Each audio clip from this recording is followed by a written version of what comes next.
الحمد لله نحمده ونستعينه ونستغفره ونؤمن به ونتوكل عليه ونعوذ بالله من شرور أنفسنا ومن سيئات أعمالنا.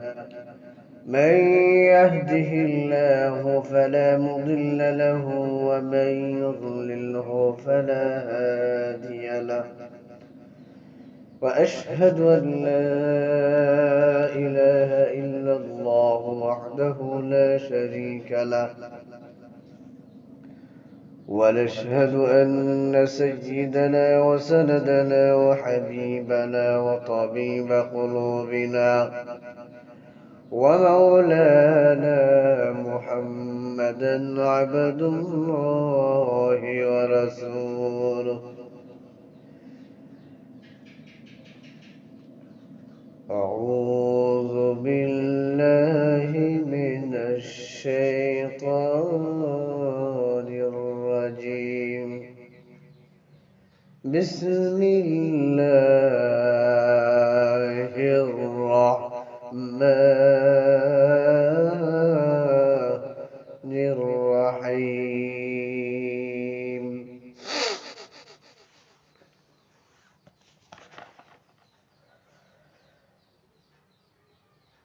قال يا أبت افعل ما تؤمر ستجدني إن شاء الله من الصابرين. فلما أسلما وتله للجبين وناديناه أن يا إبراهيم قد صدقت الرؤيا إنا كذلك نجزي المحسنين. إن هذا لهو البلاء المبين وفديناه بذبح عظيم. وقال رسول الله صلى الله عليه وسلم: من كان له سعة ولم يضحي فلا يقربن مصلانا. درود شريف پڑھیں. اللهم صل على محمد وعلى آل محمد كما صليت على إبراهيم وعلى آل إبراهيم إنك حميد مجيد. اللهم بارك على محمد وعلى آل محمد كما باركت على إبراهيم وعلى آل إبراهيم إنك حميد مجيد. محمدا آكر کفر کو مٹانا، کفر کو مٹا کر صداقت وبلا بلغ العلا بكماله كشف الدجى بجماله حسنت جميع خصاله صلوا عليه وآله. الحمد لله. আল্লাহ সুবহানাহু ওয়া তাআলার দরবারে লাখ কোটি শুকরিয়া যে মহান আল্লাহ রাব্বুল আলামিন আমাদেরকে শুক্রবার জুমার নামাজের জন্য মসজিদে আসার বসার তৌফিক দান করেছেন। এই জন্য সেই মহান আল্লাহ রাব্বুল আলামিনের দরবারে লাখ কোটি শুকরিয়া জ্ঞাপন করি, বলুন আলহামদুলিল্লাহ। আল্লাহ রাব্বুল আলামিন নবী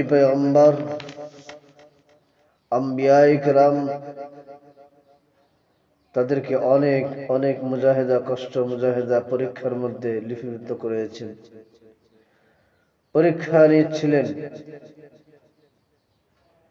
আল্লাহ তাআলা কালামুল্লাহ শরীফের মধ্যে বলেন, ওয়াহুয়াল্লাযী জাআলা লিকুল্লি উম্মাতিন মানসাকান লিয়াযকুরু ইসমাল্লাহি আলা মা রাযাকাহুম মিন বাহীমাতিল আনআম।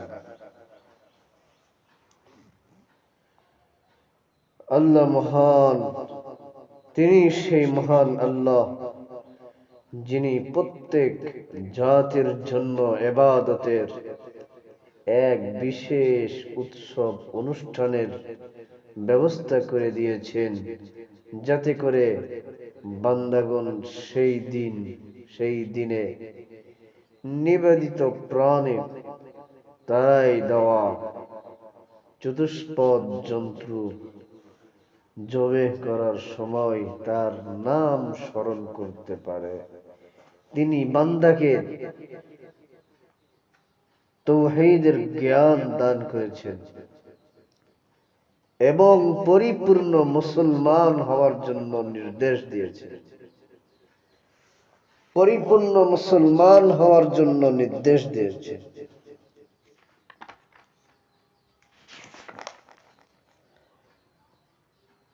তিনি আল্লাহ তাআলা আয়াতের মধ্যে বলেন, فاذكروا اسم الله عليها صواف فإذا وجبت جنوبها فكلوا منها وأطعموا القانع والمعتر كذلك سخرناها لكم لعلكم تشكرون।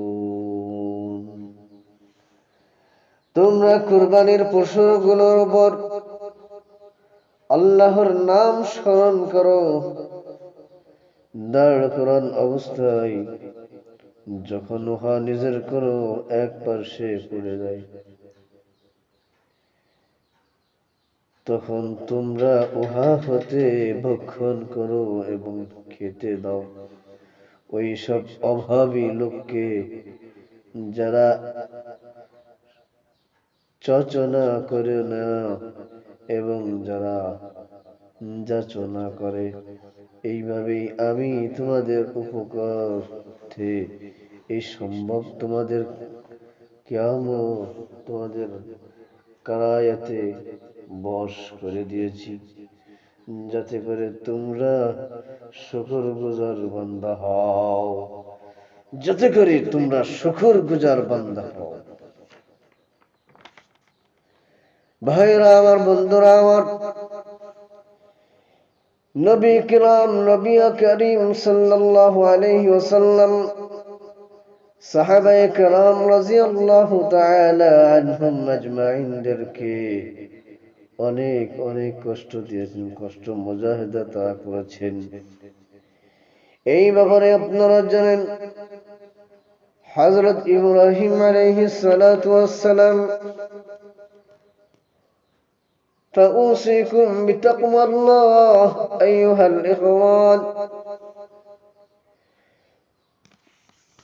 حضرت إبراهيم عليه الصلاة والسلام واذكروا إذ ابتلى إبراهيم ربه بذبح غلامه الحليم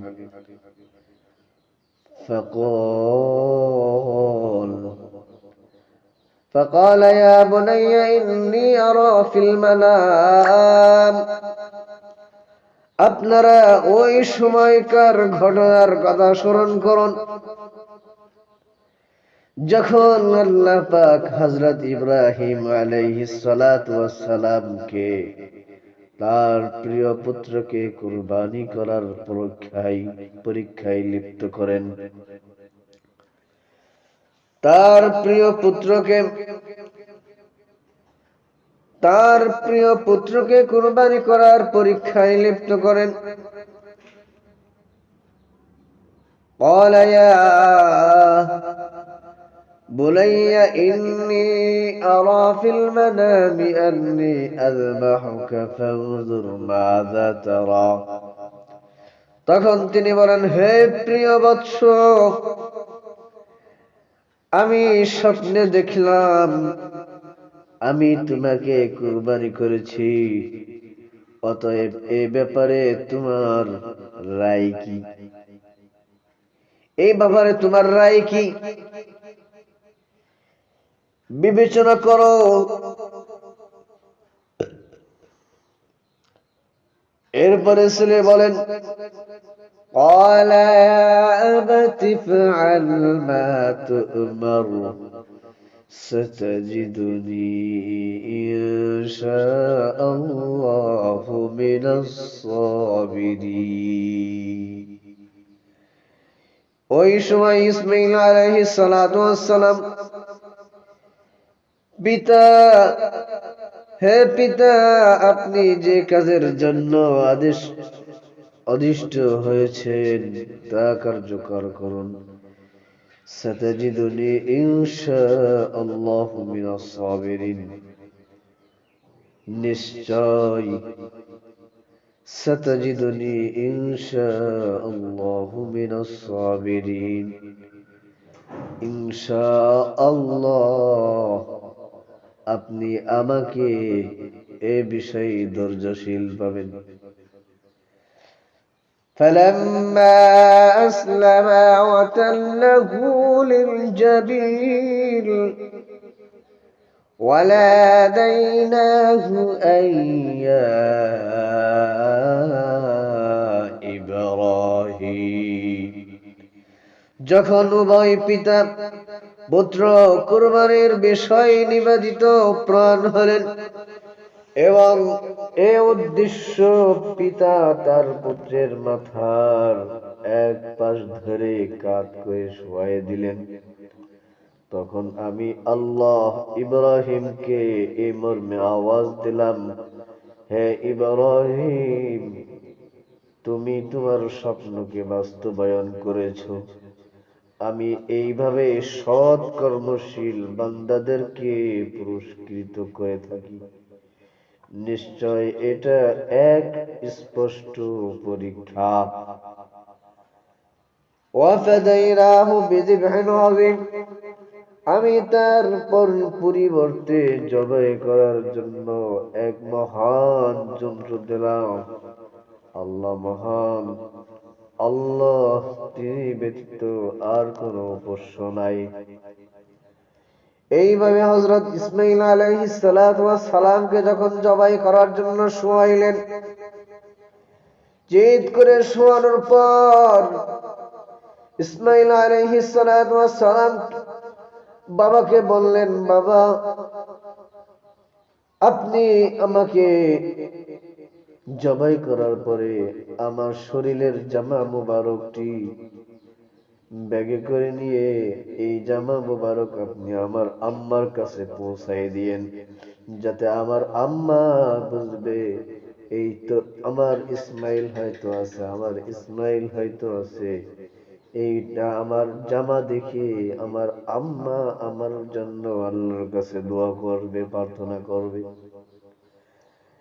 এরপরে বলেন, عن زيد بن أرقم رضي الله عنه قال قال رسول الله صلى الله عليه وسلم قال أصحاب رسول الله صلى الله عليه وسلم ما هذه الأضحى أضاحي يا رسول الله قال سنة أبيكم إبراهيم।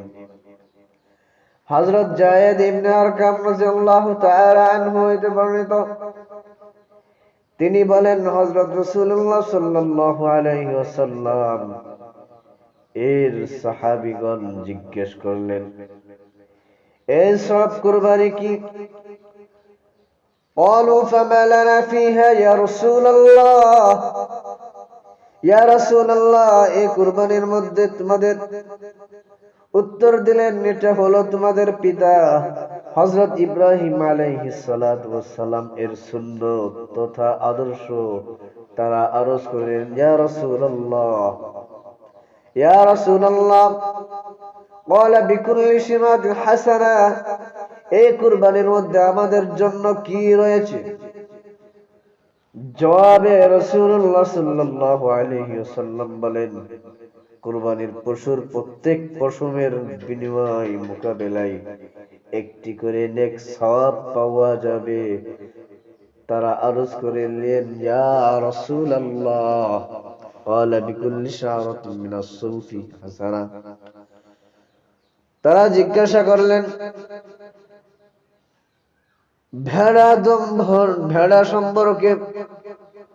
ভেড়া সম্পর্কে কি হুকুম?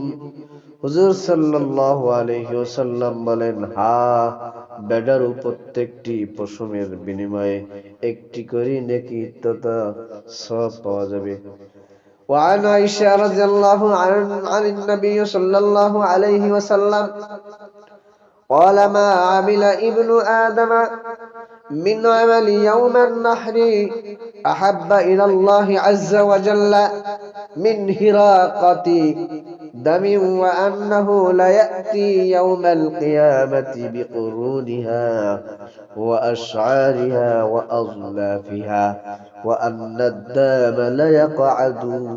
ليقع من الله بمكان قبل أن يقع بالأرض فطيبوا بها نفسا। وعن عائشة رضي الله تعالى عنها হতে বর্ণিত, তিনি বলেন, হযরত রাসূল পাক সাল্লাল্লাহু আলাইহি ওয়াসাল্লাম ইরশাদ করেন, আদম সন্তান কুরবানির দিন যেই সব নেকির কাজ করে থাকেন তার মধ্যে আল্লাহ পাকের নিকট সবচেয়ে পছন্দনীয় আমল হলো কুরবানি করা। কাল কিয়ামতে কুরবানির পশুর তার শিং পশম খুর সহ উপস্থিত হবে এবং কুরবানির রক্ত জমিনে পড়ার পূর্বেই উহা আল্লাহ পাকের নিকট কবুল হয়ে যায়। অতএব তোমরা পুরস্কারে আন্তরিকভাবে খুশি হও। এরপরে আরেক হাদিসের মধ্যে বলেন, وعن أبي هريرة رضي الله تعالى عنه قال أن رسول الله صلى الله عليه وسلم من كان له ساعة ولم يضحي فلا يقربن مصلانا। হযরত আবু হুরায়রা রাদিয়াল্লাহু তাআলা আনহু হতে বর্ণিত, তিনি বলেন, হযরত রাসূল পাক সাল্লাল্লাহু আলাইহি ওয়াসাল্লাম ইরশাদ করেন, সমর্থ থাকা সত্ত্বেও যে ব্যক্তি কুরবানি করলেও না, সে যেন আমাদের ঈদগাহের নিকটবর্তী না হয়। ফাতাকাররাবু ইবাদাল্লাহি ফি হাযিহিল ইয়াউমাল ফাযীলি। হে আল্লাহ, বান্দাগণ, আপনারা ইহতিমাম বিশিষ্টি দিবসটিতে মহান আল্লাহর নৈকট্য লাভ করেন বিভিন্ন প্রকারের নেকির কাজ, বিশেষ করে তোমাদের কুরবানির দ্বারা। কেননা কুরবানির পশু কাল কিয়ামতে আপনাদের পুল সিরাত অধিক রকমের বাহনীর কাজে আসবেন, কাজে আঞ্জাম দিবেন। আর আপনারা কানা, ল্যাংলা, রাগা, রুগা, চর্মরোগ, কান কাটা, দাঁত ভাঙ্গা এবং ওই ধরনের পশু কুরবানি করা হতে দূরে থাকে। টাকা কুরবানি করবেন আল্লাহ তাআলাকে রাজি খুশি করার জন্য। আপনি যদি এইখানের মধ্যে বখিলতি করেন, আপনার টাকা আছে, একটু টাকা কম খরচ, তাই বলি ল্যাংরা, কান কাটা, দাঁত ভাঙ্গা, নেজ কাটা, এই ধরনের পশু আপনি কুরবানি কিভাবে করবেন? মনুষ্যত্ব কিরকম আপনার?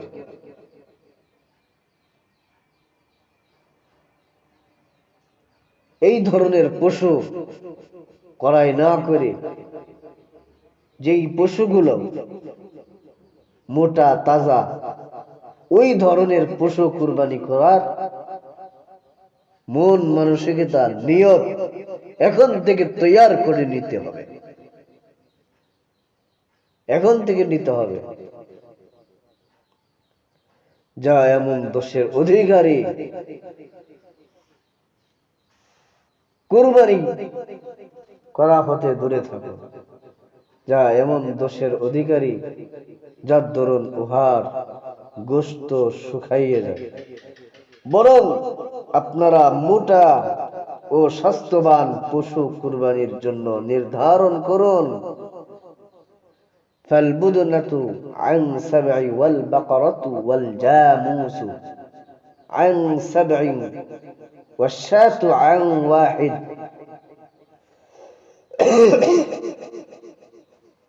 একটা মোটা স্বাস্থ্যবান পশু দুটি ট্রেস দুর্বল পশুর চেয়েও উত্তম। উট, গরু, মহিষ প্রত্যেকটিতে 7 ভাগিতে আপনারা কুরবানি করতে পারবেন, ভাগিতে হতে হবে।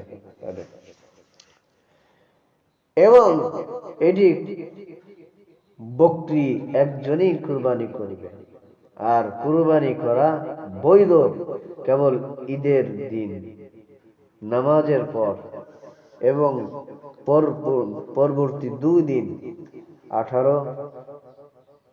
আল্লাহ পাক আমাদেরকে আপনাদেরকে এই মহান কুরবানির দিনের ফজিলত ও বরকত লাভের তৌফিক দিন।